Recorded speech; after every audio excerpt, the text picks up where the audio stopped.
working in the public service. Beyond that as well would include integrity. So I've spent all my career working in the private sector. And what that also means is that if I'm going to potentially join the public service, what I'd like to see is an environment where integrity actually does count. That actually requires significant changes to happen right from the family unit in our homes, which then escalates over time and compounds in terms of the impact at the public sector level. The final thing I'd like to say is the impact of what I do also matters. So I go to work every day. I would like to see not only the bigger picture, because what also happens in Africa is we all talk about democracy. Every 4, 8, or whatever the number of years, the governments do change. The result of that is what's been done in the previous government, that is not sustained over time. And you could call us millennials, which coincidentally also means we can be restless. What we like to see is whatever it is we spend our time doing, let that actually be very impactful. Let us see the impact of our work. Let there be career progression plans be in place. And I think on this panel we have a lady who has done something great in Liberia around attracting young individuals to come back into the country, and also in Rwanda. It would be great to hear how they've done it, because I think those examples speak millions. Thank you, that's great. So pride of work, integrity, impact. Winifred, do you think automation and investment in people can do that? Is there anything you'd add to create the public service that Soji would come and work for? Yes. Well, you know, if you are able, first of all, to get your system fully automated, because that actually improves efficiency and improves productivity. It helps you with data-based decision-making. And when you're operating a system where you have your records available at the touch of a button, it's going to improve issues of performance, of discipline, and even integrity, because then you can have your records, you can do much more of monitoring and evaluation of so many of the activities and know where you're falling short. Also, still talking about integrity issues, you know, if you train an officer and he has confidence in himself and he knows that he's able to deliver, he's not likely going to be easily manipulated or hide his inefficiency under all kinds of, you know, under the underhand tactics here and there. Still talking about the young people, from my own interaction with a lot of young people, and I think Soji has also said that, there is a feeling that even if they perform their best, nobody is actually keeping records, their impact is not being felt, and they are just like part of the office furniture.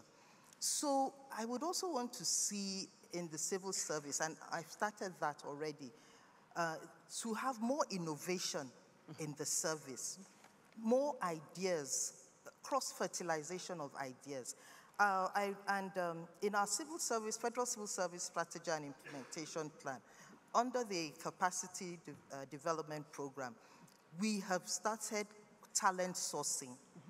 I know that it's a hard one, because if you're going to bring in the best available possible, especially from the diaspora or those who are within Nigeria but are very, very good hands, you also have to look at the remuneration packages and so on. But generally speaking, I think young people really want to feel that their impact will be felt, will be appreciated. So one last point, the one that you just made, remuneration. Soji, you're in a pretty highly paid sector, and what's interesting about your answer is that pay wasn't part of it. So where does pay sit in attracting people like yourself into the public service? So I would say it would be foolhardy to say that pay is not important, because the reality is it's critical.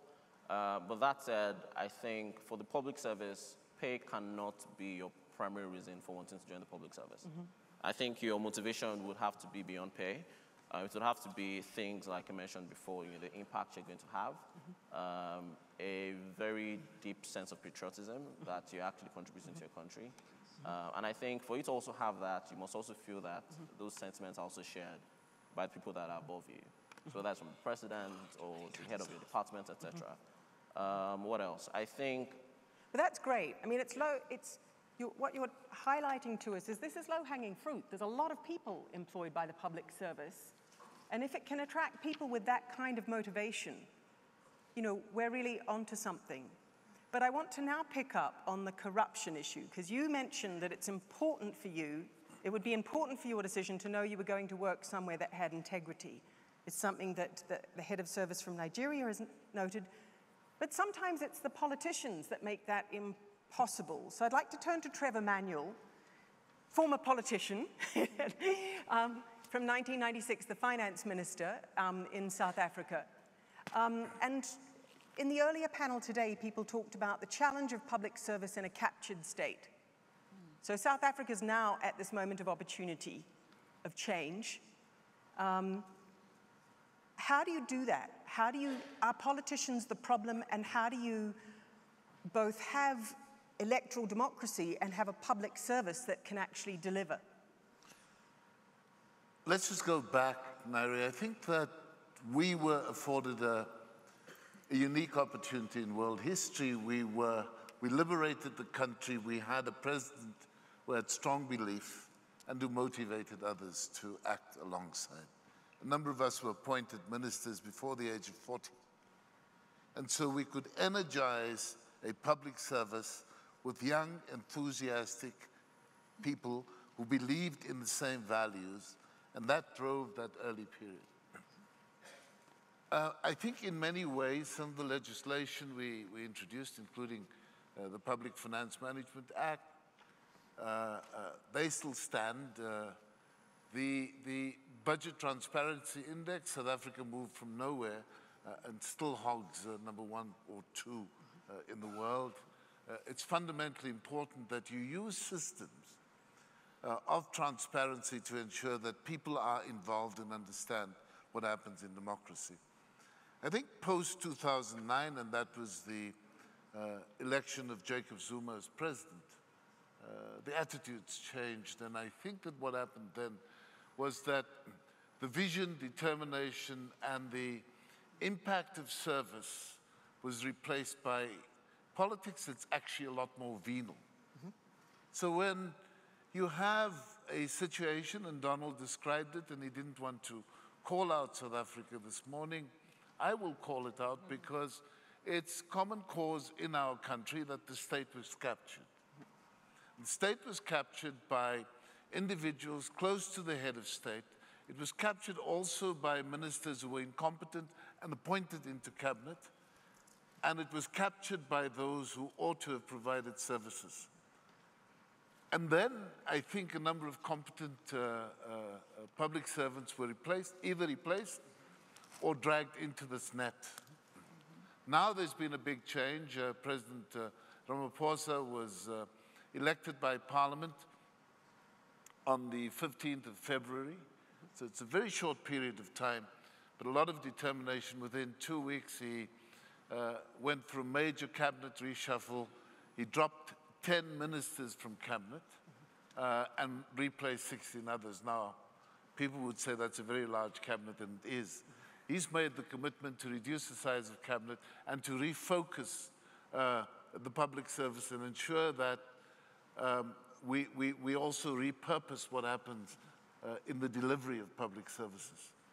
The key issue, though, is that it's not going to be done merely by promises.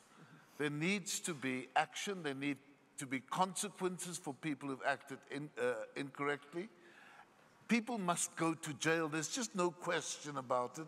People must go to jail. And if the first and big investment that President Ramaphosa makes is in an adequate supply of handcuffs and orange uniforms, which is what people wear in prison, then so be it. If we don't follow tender procedures to get there, to deal with the problem, so be it. We've got to demonstrate that change has happened forcefully and that we will not tolerate corruption in the public service. So breaking the impunity is absolutely crucial.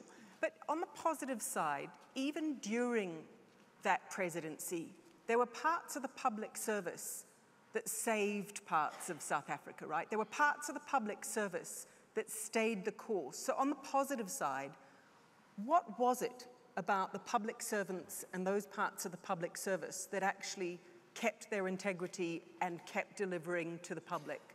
In the greater scheme of things, the branch of government that had been the most formidable through the period was the judiciary. It demonstrated its independence, it demonstrated its strength of will. You know, when on the 31st of March 2016, there was a matter that related to the president, and the Chief Justice pronounced that we're a constitutional state and nobody is above the law. It made a fundamentally important issue because it was that signal that good people wanted and got. And I think that the other issue that has happened was that Parliament was euthanized somewhere in the process. And they've now found their voice again. And that's another important element because there now is a very visible oversight because all parliamentary sittings as well as committees now are televised. And so people know what's going on. And I think that ensuring that there's adequate information available to the populace is an important part of the issue. I'm saying the one part that's lagging is what has happened in the criminal justice system where competent people were replaced by sycophants. And that process has to be worked through to ensure that we can have the entire criminal justice chain from complaint through investigation, through the preparation of cases, through conviction and sentencing. That entire chain has to be worked through. And I think it's that people are waiting for. There are some legal impediments in the short term, but I'm very confident that it'll happen. Right, so just a really important reminder that even when the politicians, the government itself is corrupt, the public service can play a really important role. And it's not just in South Africa, in Brazil, in other countries, in Italy. Judges have played a really important role in calling out corruption and in helping create the possibility for change. So keep our eyes also on the judiciary as part of the public service. I'd like now to come to Fanfan Rwanyndo Kayirangwa, right? Minister of Public Service and Labor here in Rwanda, because this is a country that since 1994 has actually built a public service that has managed somehow to continue to have that spirit of we must rebuild our country. In other countries, that seems to wear off after 5 or 6 or 7 years. In this country, you've held on to it. So what is it that we can learn from Rwanda for other countries about holding on to the public service? And if you had that magic wand, what more would you do to the Rwandan public service to make it the place that would attract the best and brightest? As you said, it was we starting rebuilding our country after the 1994 genocide, as many of you may know. It was not easy because we as Dr. Kaberuka said, we have to start from scratch. We had a public service at that time where we didn't have competencies. We didn't have qualified staff because before the 1994 Tutsi genocide, in the former government, what was happening in the public services was people will just have the very low education. After secondary school, you could join the public service. So and after the genocide, we had many people in the public service, but with very low level of education. So it was very, very hard. And we also have people from abroad and a few people from here. Many people came from abroad with competencies, but it was not enough for the public service. So we have to rebuild all of this. But what I can say is that the sense of patriotism, we had it even from start. But now, and we build on that sense of patriotism, and it helped us. And we had many reforms in terms of public service, and we have also to downsizing the structure, because sometimes we had many duplications, many redundancy in the public service, and we have to do many reforms in terms of that.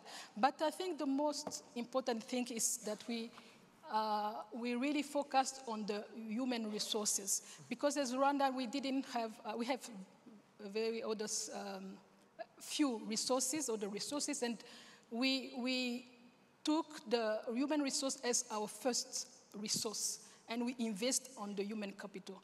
And what I can say that we had in the public service many trainings, people were trained, the staff was trained. We had many opportunities for young people to have appropriate trainings, and that's helped us to build okay, I will not say a very strong structure, but at least a stable structure. And can I ask you, what gives you personally the most pride in what you do? Soji mentioned at the beginning that the first thing that would be important to him was being able to have pride in his work. What makes you proud of what you do? What made me, because it was not just as a minister, because I was in the public service as a judge, and I think it's that sense. One of the participants said that, I think it's from South Africa, and she said that you have to have that sense of purpose. For me, when I do I'm doing what I'm doing, serving in the public service, I know that I'm impacting. I'm serving my nation, I'm serving my people. So for me, it's that sense of pride. I'm contributing to the rebuilding of the country. And earlier today, you told me that 47% of Rwandan civil servants are aged between 26 and 35. It's a pretty young civil service. What do you think? Do you need to do more to give them pride in their work? You talked about the need to retain them once they get to 35. That's a problem for a lot of countries that invest heavily at the beginning. What would you do to keep that group? For sure, actually it's the challenge we have for now, but as of now, because we had them at a very young age, of course, when they finished university, because we have no requirement for them to join the public service at start. But after training them, after gaining experience, they are attracted, because you know that outside the pay is better than in the public service, particularly in the private sector. And then we have some mechanism of pay and retention policy and other incentives, but it's not enough. I think we have to go beyond that, because as years are going, we have to maintain that culture of patriotism and serving the nation. And I think there's come the need of civic education. I know that in one hand, we have to improve the pay and other incentives to retain them. But I think also for them, it's important for them to know that it should be even more than the pay. Mm. When you are serving when you are when you are in the public service, you have to know that there's a part of sacrifice. You cannot avoid that. You cannot escape that, because if you want to be to live, to impact, or to have to build your country, you will not.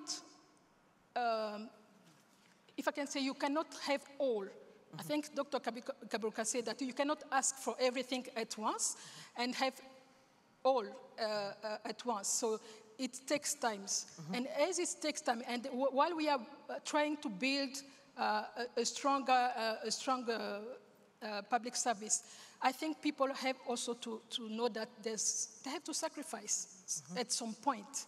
And it's what we want to promote for our young public service. So do you think last question, but as I said, in many countries, that initial fervor, in South Africa and Nigeria, it's been difficult to sustain. Do you think Rwanda is succeeding? Is it on a kind of Singaporean pathway, or do you worry that it might lessen in its fervor, lessen in its patriotism, and end up with a civil service that is perhaps less purposeful?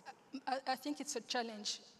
It's a challenge. I won't say that we have managed to retain the staff. Actually, we have to do more for that, and also because of course many of our children, they didn't grow up with that, all the history we have as parents, and maybe they don't have that sense. They love their country because we can see many people come from the diaspora also, work for the public service. But after some years, I think they start thinking of a much better life, maybe. Thank you. I mean, two things are worth, I think, paying attention to in the Singaporean system, which is often held up as a very high-performing civil service. One is that when they do performance evaluation, the very first thing they measure is intent, motivation, and alignment with the values of the agency that they work for, which is not like many other organizations' performance measurement. The second thing is they do use performance bonuses, but those performance bonuses have two elements that are quite important to think about. The senior levels of the civil service have their performance bonus linked in part to GDP, Singapore's GDP, and how it's increasing, and in equal part to the income increases in the bottom 20% of the population. So these are very interesting sort of criteria to use to calculate a bonus. So just thinking about some of the things that can keep driving towards. Now, I'd like to move to Betsy Williams. Betsy was the founder and is now chair of the board of the President's Young Professional Program in Liberia, the program that President Ellen Johnson Sirleaf mentioned last night. And Betsy, you've been involved for over a decade in how the outside world can help strengthen a civil service, in your case going from the US to Liberia, and really committing to try to help the civil service in Liberia. So given that some of our audience are part of that outside world wanting to help, could you share with us a couple of lessons from your experience? Well, thank you. And thank you for this opportunity, especially to the Ibrahim Foundation for bringing attention to public service. Mo has talked about it as the unsung heroes. At Emerging Public Leaders, which is the organization expanding the PYPP model, we say that public service is a secret sauce. And we've talked a lot about increasing quality of service delivery, but it's also about accelerating innovation, increasing economic growth. I'm so glad you asked about partners, because I think that hasn't been discussed yet today. And I have been partnering with the government of Liberia for about 10 years, informed by my work in the Ministry of Health, working with the former Dr. Ngaire, the Minister of Health, and really seeing how difficult it is for a ministry with infinite number of priorities and not having the capacity or the skills to do it. And I guess the question would be to the audience is to really consider if you're investing and working with the governments that you've partnered with. You know, I think there's a lot of good intentions around signing an MOU with a government, or putting in technical capacity to governments, or training up the capacity of the civil service to implement your goals and your vision. I think what we've done with PYPP, and we're now doing through Emerging Public Leaders in Ghana, our second program, is really trying to invest in the infrastructure of the public service itself. And so what we've done is we've introduced a way to have meritocratic and competitive recruitment. And then once we attract young graduates into the civil service, really giving them the architecture of support that they need. Another thing that hasn't been mentioned is just some of the real basics. What does your work environment look like? Do you have a desk? Do you have a job description? Do you have a supervisor? Do you know that your work will be recognized? And so really taking through some real basics that can take someone who's not going to be drawn to public service for a job. And there are people who see it as a very stable, secure career pathway, but people who really want to have impact, and then give them the support that they need to be successful. I guess a lot of the international organizations and aid agencies would say that in the end, what they're great at doing is what they think they can do. And what they're not very good at doing is asking governments what they really need and delivering that. So, but, for you personally, has that been a journey? When you first went to Liberia in 2007, did you have some solutions in your head that you thought, or did you arrive and think, well, it's pretty obvious what needs doing? And how did you learn to listen differently and learn to work with the government rather than at it? Right. Well, I was very fortunate because I was given the opportunity to work within the government when I came, and it was part of it was the first of several innovations in the Sirleaf administration by recruiting expats and repats into the government in a very open manner, and then placing them as assistants to the ministers. And I think that's really important. It was that role as an assistant and not an advisor. And when you're assistant, I was really there to accelerate the goals. And so I started to look at things differently. And I came in through public health. Now I'm committed to public service, and it's been so exciting the last couple of days to hear everyone talk about the importance. But I think it is really being there and observing. And it also, it's identifying those beacons of leadership. I happened to work for a minister who had a national health plan. President Sirleaf had a poverty reduction strategy. And so there was already a roadmap to come behind. But I just think being humble, being creative, being patient. It's taken us 10 years to really start to see impact of PYPP. I was talking to the new vice president earlier today, and we really hope that the President's Young Professionals Program of Liberia will be as much of a benefit to this administration as it was to President Sirleaf's. But that takes time. And what I would say to the partners in the room, it also means being less prescriptive about how to come in. And so we really benefited early on when we conceived of the program of having some partners who came in with really discretionary funds and really gave the program the time and the space to develop at a way that has ended up being a sustainable and we hope very successful program. So there's a lot of people in this room that I'm looking at that are either former officials, consultants, advisors, or work for international organizations trying to help governments reform or improve their capability. And Betsy's saying to you how important it is to be humble and patient and creative. So who has difficulties with that? Or who has sometimes found that rather difficult to stay the course on? Do you have any comment on that or any further suggestions on the role that you play as outsiders? Ngaire, I just want to say one thing too, is that humility and patience isn't always good. And I think last night President Sirleaf reminded us why impatience and relentlessness is important too. And so I just want to marry the two, is that there's a need for both, particularly when you're trying to take institutions as big and like a civil service agency. Yes. I think that there's a need for pressing reform and innovation like PYPP or recruiting new talent in new ways, while also really investing in the long-term changes to transform cultures into good governance. But perhaps the patience you're talking about is the patience of the outsider to let the insider be impatient, right? Yes, Instead absolutely. of trying to project the impatience. But yes, absolutely. President Ellen Johnson Sirleaf last night replaced the Serenity Prayer with a prayer that we might have the courage to fight against the things we should not accept. And I think that was a wonderful mobilizing line. I'd like I'm going to open to you in a moment. I'd like to turn to Mariana Mazzucato, our final panelist today.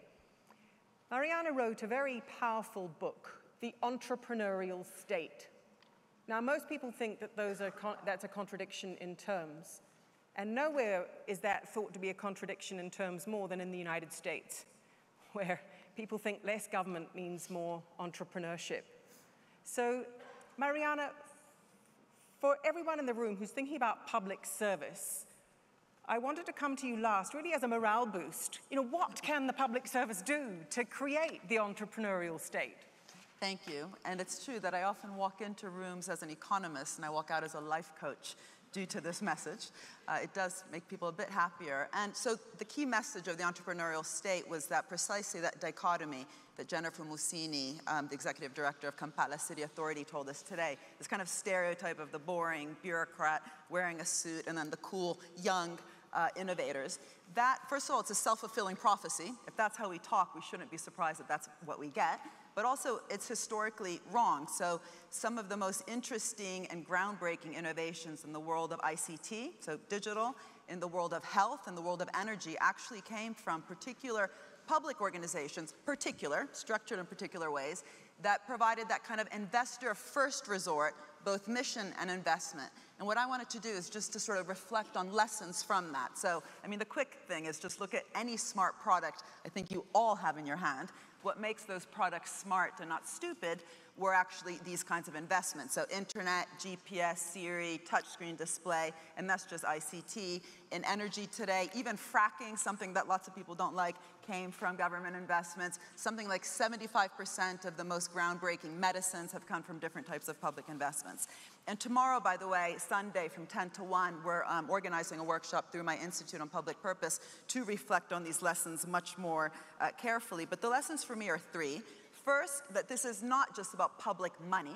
This is about particular organizations. And so if you look at DARPA, which came up basically with the internet, how it organized itself, how it allowed the civil servants within to welcome uncertainty, to welcome risk-taking, and to actually put that into the metrics of how they judge their success. Cheryl Martin, one of the first directors, said they judge the success of ARPA-E, a sister organization of DARPA, by how much risk they were willing to take and how much impact across the whole economy they had.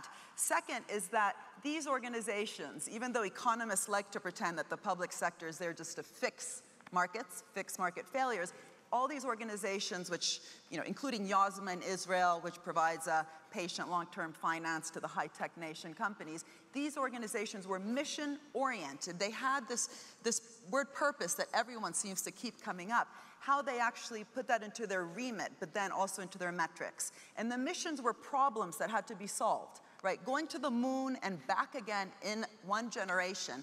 All the investments I mentioned before in your iPhones were spillovers from that level of ambition. So the question, the kind of exam question is, what's the moonshot program for us today in the world of health, in the world of energy, and how can we really foster those cross-sectoral investments? Going to the moon even required textiles to innovate. And bottom-up, this is really important, bottom-up exploration, experimentation, and welcome of risk-taking. And third, the metrics.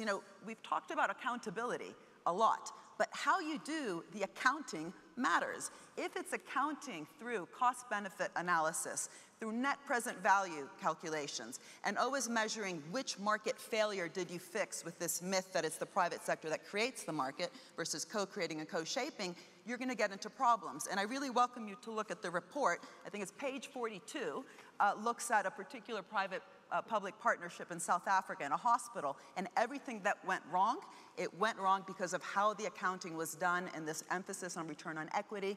Public-private partnerships where the public bit is at best kind of picking up the pieces, the taxpayer de-risking versus actually being part of the ambition, the mission of what kind of healthcare system do we want.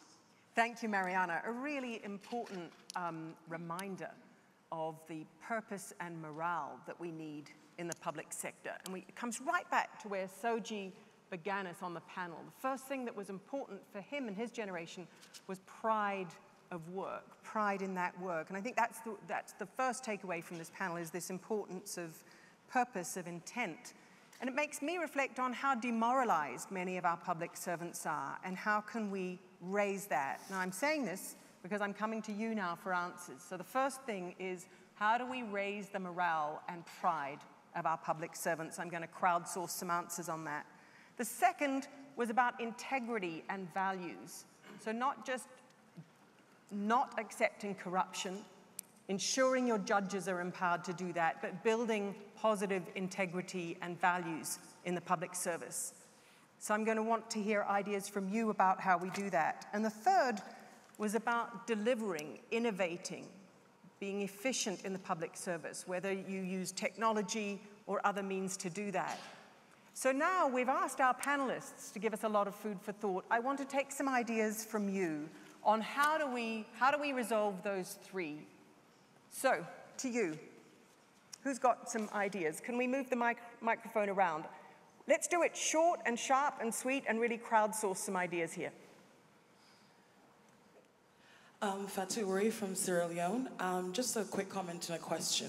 One, I think this speaks to the leadership of Mama Ellen in terms of how technical advisors were considered technical advisors, technical assistants.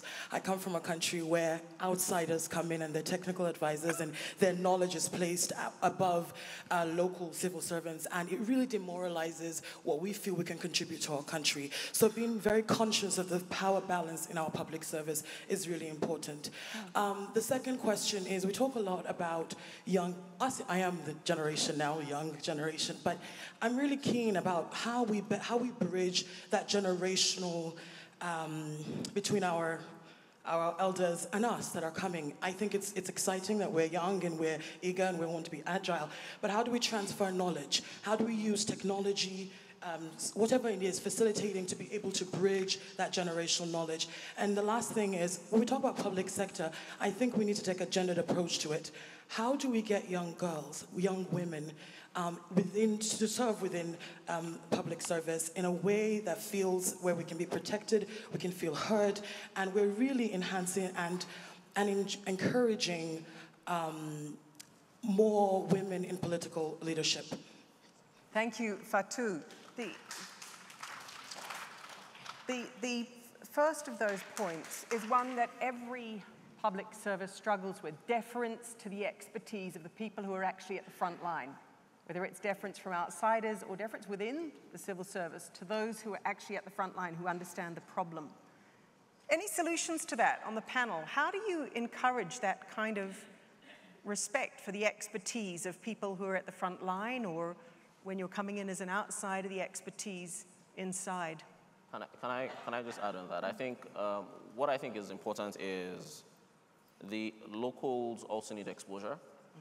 Because sometimes the solutions that, whilst there are solutions that are localized for that market, right, in terms of best practice, probably that's what the technocrats bring, the people that are being flown in from outside. So what I think is necessary is, to address our concerns, the locals on the ground, they also need to be fully aware of what best practice is. Right. I think that, one of the important points Fatou is making is it's very demoralizing if you're a civil servant, and every time there's a challenging problem, outsiders are brought in to solve it. Or, as I like to put it, you don't become strong by paying someone else to do Pilates or exercise for you. You've got to do it yourself to get strong. How do you do that, Winifred, in the Nigerian civil service? How do you make sure that it's the people inside the service that are doing those challenging jobs? And what is the pressure on you to use outsiders, to use consultants or international organizations? What's the pressure that has you doing that? I would say in the past, in the Nigerian public service, it had been the practice. Ministers would bring in technical assistance, sometimes from overseas or sometimes from the academia or from the private sector and so on. And yes, the civil servants on the ground definitely felt very demoralized because in many instances, as they would say, the young Turks they brought in didn't really understand how the service worked. And there was that cold resistance. And I think some of our previous ministers are here, Dr. Adesoji and my dear auntie, Ngozi Okonjo-Iweala. They know what I'm talking about. But now, in the last 2 years, when I came in as a head of service, what I tried to do was I brought together, I realized that there were so many challenges, and the civil servants, I told them, I said, you have to find out the solution to this problem. We are not going to invite DFID or any of our very hardworking foreign partners to come in. Let us see what we can do about this. And for the first time in Nigeria, civil servants were forced to sit down and get to the root of the problem and come out with solutions that they believe that would help them. So they immediately had the buy-in. We got the buy-in of the unions and the civil servants in developing the Federal Civil Service Strategy and Implementation Plan. And now we are working on that. And still talking about working with other sectors. We are working with in partnerships with the private sector and also some foreign partners who are very interested in what we're doing. So this is the first time we have a program that has been developed in-house, and there's a lot of prospect for success. I'll get to that later on. Yes, and the second question the lady from Sierra Leone asked was about bridging the generational gap between those who have been in the service and those coming in.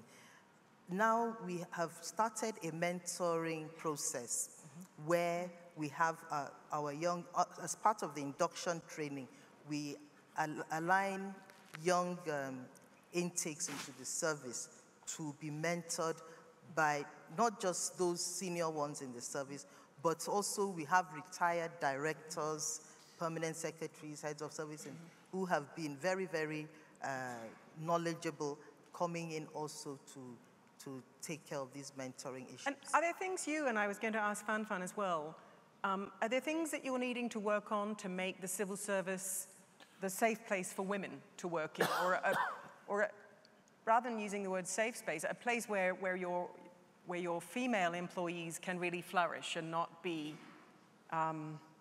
occasionally stopped by inappropriate attention or harassment or pressure? Yes, I can tell you that there's a lot of feeling of refreshment among the females, the ladies in the service when I came in, because they now said, okay, they have somebody who they can relate with. There are issues of young nursing mothers. There are issues of inappropriate attention, if I want to put it mildly, from the opposite sex and so on. So these things are things we are looking at very seriously. I've had 1 or 2 cases that are undergoing disciplinary action right now. I've said it that I'm not going to pretend or turn a blind eye to inappropriate behavior and harassment. The younger girls, I think in Nigeria, you have a lot of females in the service. Maybe at the beginning, people have this notion, which I'm glad the panelists from the mayor of Johannesburg has cleared that notion that, well, contrary to what people think, the civil service is not just a place where pushovers and lazy people go. He discovered when he got into the civil service that it's even a more tedious and tasking and thankless job than those in the private sector. And actually, some people in the private sector who have come into the service, have confessed that they didn't expect to see this level of brains or intelligence in the civil service, and they've actually really spoken quite highly of the capacity. So you find if I could just, sorry, I'm going to interrupt you, Winifred, because we've only got a minute or so left. But Fanfan, I just wanted one suggestion from you on making sure your public service is a place where your female employees can flourish without harassment. This is the Me Too generation, so what would you advise? Okay, for us, I will just give the example of Rwanda. For us, I can say that we are very, very taken care of. We have the structure, legal framework in place for that. We have in our laws, we have provided for the harassment is punished. So we also have that GBV, the gender-based violence. So in the police, you can report. If you have a case of harassment in the workplace, you can report it. Even to your direct supervisor, you can do it. Of course, it will depend on the on people to use it or not. But I can say that we have all the mechanisms for fighting it. In Singapore, it was said that one of the reasons Lee Kuan Yew was so successful in fighting corruption is he was prepared to put his own friends in jail. On this issue, on harassment in the workplace, does that set of rules actually get used? Do people actually get sort of publicly punished? They are publicly or not publicly punished. What can say, you can report it if you want your case to be solved.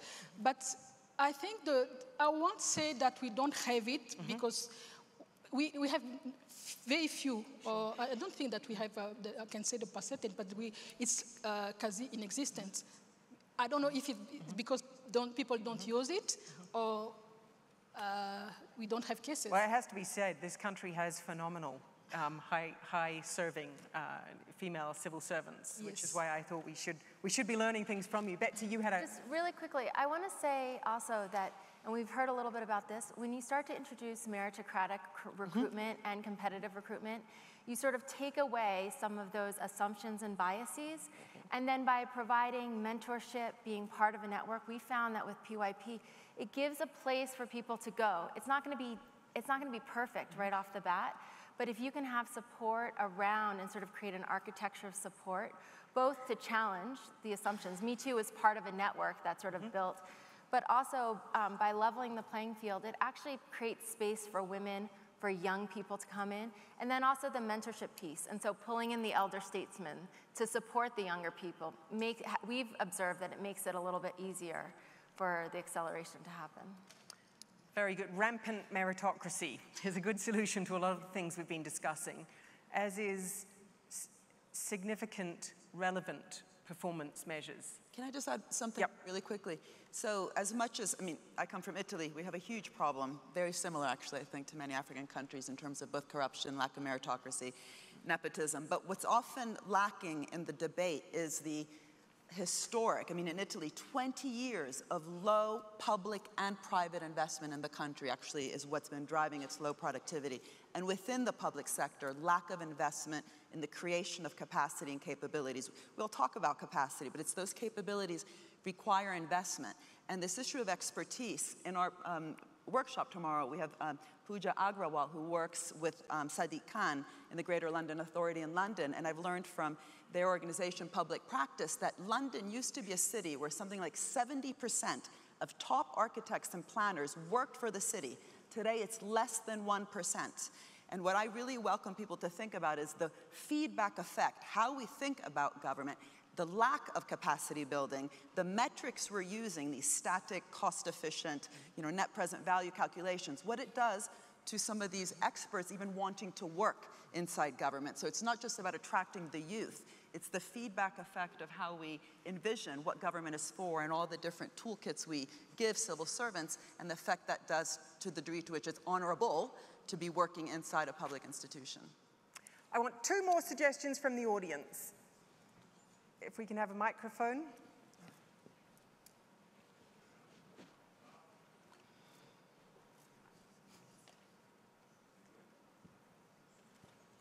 Oh, yes. Thank you. I'm not standing up to prove that women have monopolized the platform. But I just want to make a point that from the debate that we have witnessed this morning, it appears that civil service is under trap. Civil service needs to be liberated. The porosity in civil service needs to be dealt with as a first priority. Why am I talking about porosity? Politics has infiltrated civil service.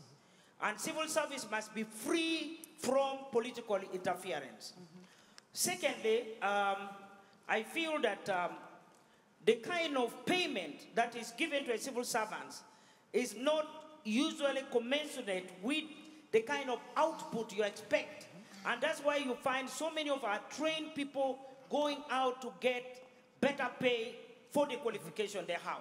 Thirdly, our youth needs consciously and calculatively be trained or what you call apprenticeship. Because when we advertise or they advertise for jobs, they talk of experience, they talk of what? Where would you expect a youth to get experience who has just come from university and wants to be employed? So we need a system of apprenticeship as part and parcel of our civil service so that we can get entry of the youth. And for women. Great, thank you very much. No, for the sexual harassment. Yeah. For sexual harassment, I think it's important. For sexual harassment, Madam, let me tell you, it is a reality. This is a matter which must be dealt with.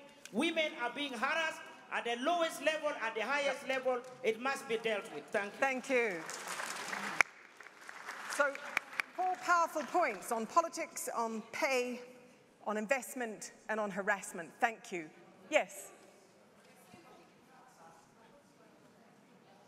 Thank you for the mic. On behalf of the male gender, I was feeling a bit oppressed for a minute. My life is a life, lived in the private sector. And I very much believe in the idea of the private sector being the engine of growth. But the car and the driver certainly are controlled by the public sector and indeed the civil servants. We have concentrated so much in Africa on investing in capacity in the private sector and ignored probably the more powerful part of this car and the driver. And we need to, even that equation. Now, I don't know how many private sector players are in this room, but I don't think they are very much engaged in this issue. And they are probably the most powerful source of investment other than the budgeting process.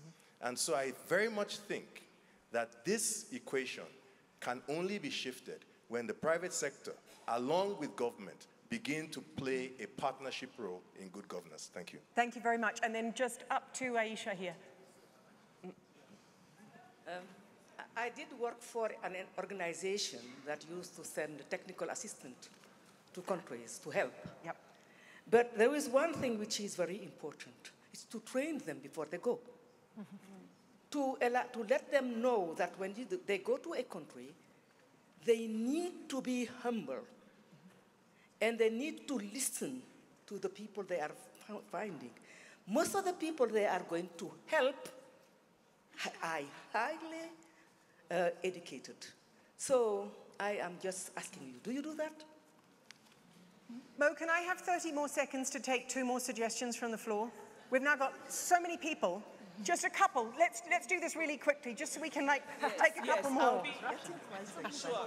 I'll be very quick. Yep. My question is that some of us, we do have the expertise. We study abroad and we come back home. But how is it so easy for other people? They have access to technical assistance to our government that us, when we go back home, we have to face challenges. So when you leave home, because I'm from DRC, so when you leave that country to go to another country in Africa to offer your expertise and your support, you're suddenly reminded about your gender, you're reminded about your tradition, and you're also reminded that, guess what? You're not even from this country, you don't know much about our country. Meanwhile, in the continent, at a global level, we are promoting women political participation. So when is that door will be finally open for African women? Thank you very much. And to the gentleman behind. Sorry, one point.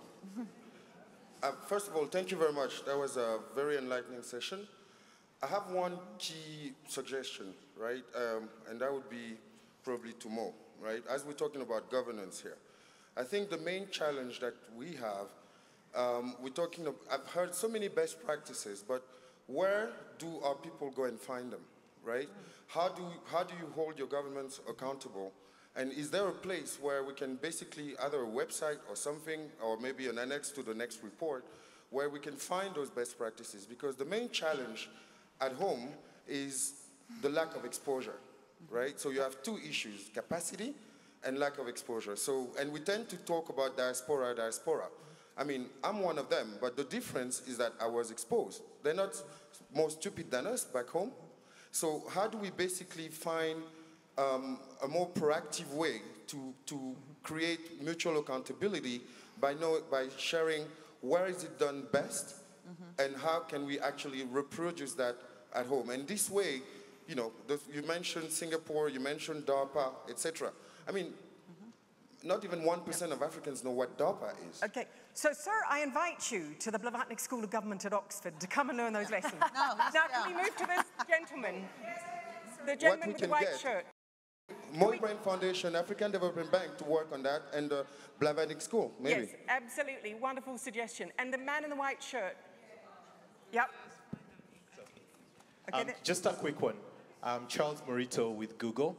I want to respond to one quick point about private sector taking an active hand and actually training people.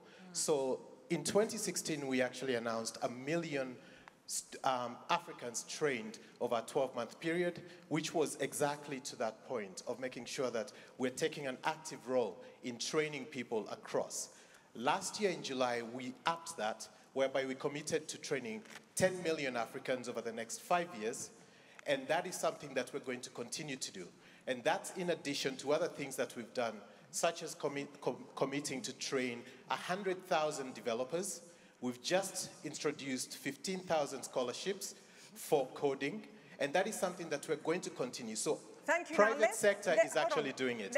But one quick question accused of giving you an advertising spot. No, but one quick question.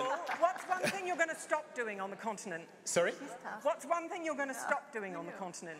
Just a quick question is to the two ministers is when will public sector start paying unfairly due to meritocracy, whereby we really take a view of rewarding the best performers and actually having a carrot and stick approach, whereby those who do not deliver are actually kicked out of service. Because at the end of the day, public sector is where we receive most of the services. And therefore, we need to apply an unfair payment for most people. Thank you. Excellent point. Now, there's hundreds of hands. There's so many ideas in this room.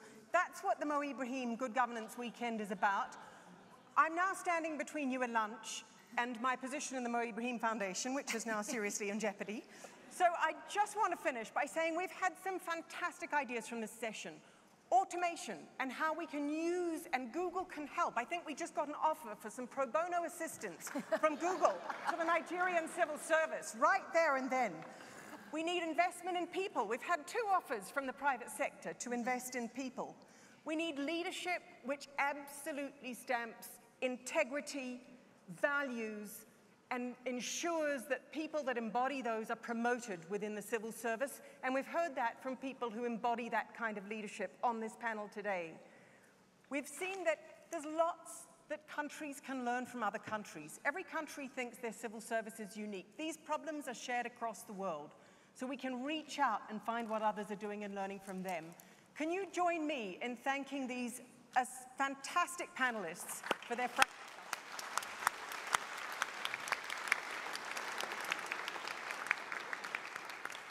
And now to lunch. And please keep sharing those ideas with each other. Sorry, we have one comment which Chairman Mo is proposing. Akin, President of the African Development Bank, getting special favored treatment from Mo Ibrahim. Thank you, Mo, for that special. I'll be very, very brief. First, I just want to congratulate you on this fantastic panel and to say that to carry this forward, it's important to have those that are those demanding services to be in these kind of meetings. So that, you know, if you say service delivery, then the demand side also is very important, not just the supply side. And so I wanted to offer to Mo that the African Development Bank will be willing to co-host a major session, you want to call it Public Service Accountability Forum, where we bring in the demand side, the supply side, and we ask people to actually show what they are doing, who is benefiting from it, and eventually you might want to be able to rate and rank institutions, public service, based on their ability to deliver that, because it's part of political and economic governance. So I wanted to offer that directly to Mo, and we'll be happy to carry this forward, but fantastic job. Thank you, and can I just ask you, just before we go to lunch, you received, when you arrived at this meeting, a fantastic fact book prepared by the amazing team in the Mo Ibrahim Foundation, a small team of completely dedicated people led by Nathalie de la Palme. Can you just join me in congratulating them for the amazing preparation?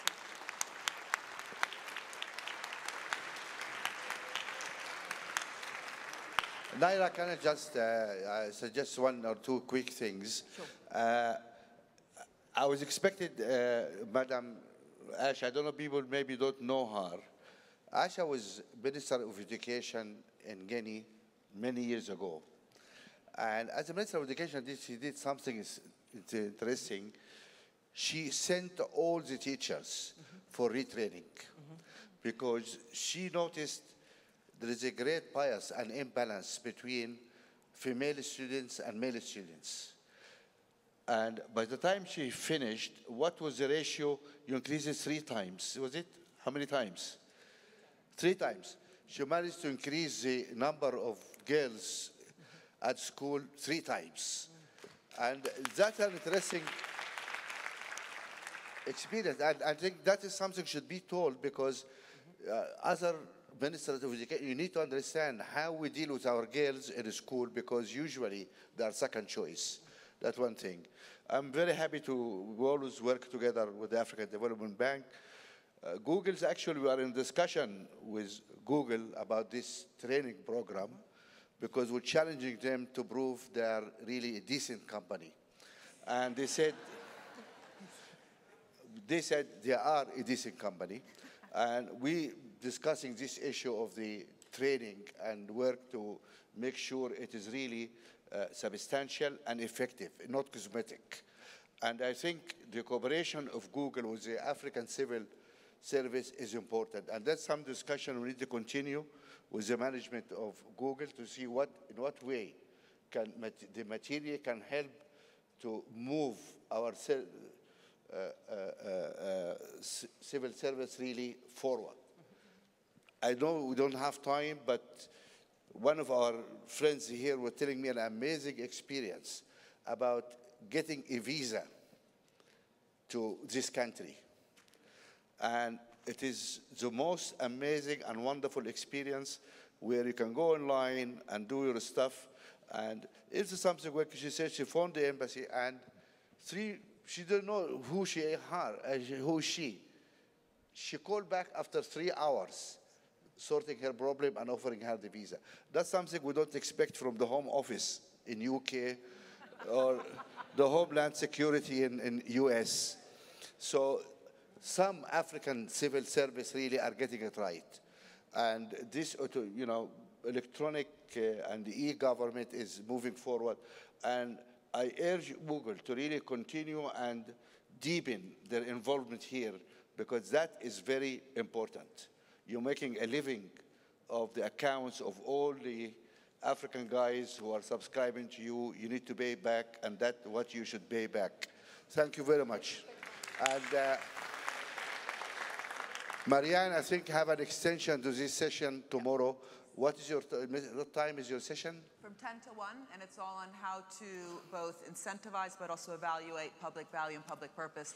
And we have a big network of public banks around the world that are very different in that space. So it's also learning about experiences from different types of public I think it's important because there is this, and there's also on other workshops and other meetings. We urge you to check and continue that discussion. Thank you very much, and sorry for interrupting. Sorry. Pleasure. Have a